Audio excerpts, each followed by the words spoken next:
Señora presidenta, señorías, señora Danero, el debate sobre qué es el comunismo y qué no es creo que lo tuvimos hace 2 semanas. Lo contrario al comunismo es el fascismo y, por desgracia, cada día está más presente en el Estado español. Por centrarme ya en el debate, volveré a seguir el método que he empleado en otras ocasiones para las iniciativas del Partido Popular, que son recurrentes, relativas a la reforma laboral. Me voy a quedar más con el texto que con la propia intervención.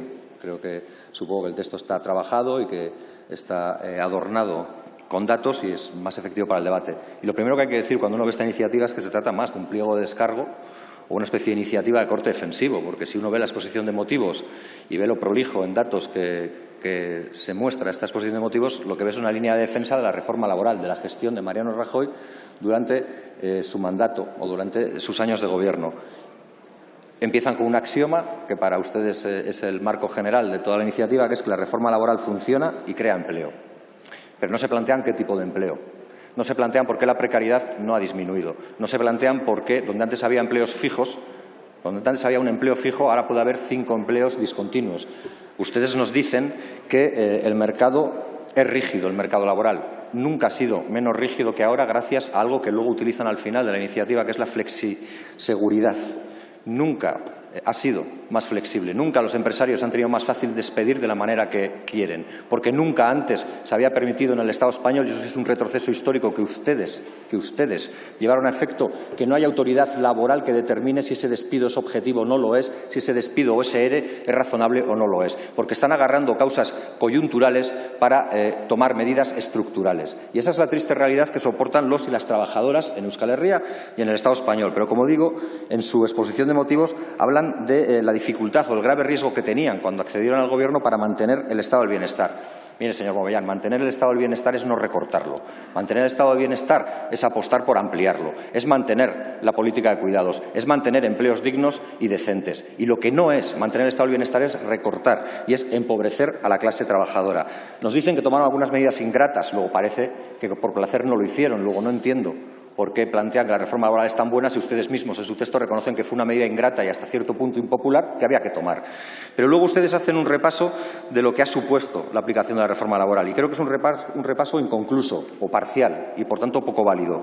Plantean que se crearon 500.000 empleos al año durante los últimos 5 años de mandato, 1.400 empleos al día, o de día, podrían decir. Porque la realidad es que el mercado laboral lo único que hizo fue crear más empleos cortos donde antes había un empleo largo y, además, con peores condiciones laborales y con peores condiciones salariales. Dicen que se recuperó todo el empleo femenino destruido por la crisis.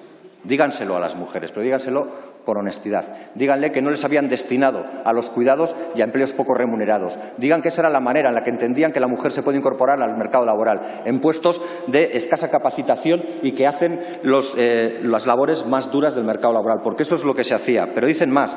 Dice que se crearon 265.000 autónomos que abrieron nuevos negocios. Entre ellos, ¿cuáles estaban? Todos los riders, todos los falsos autónomos que se tenían que quedar con falsos autónomos para cargar con parte de su salario para que no lo pagara el empresario, porque seguramente que estaban ahí. Y dicen más.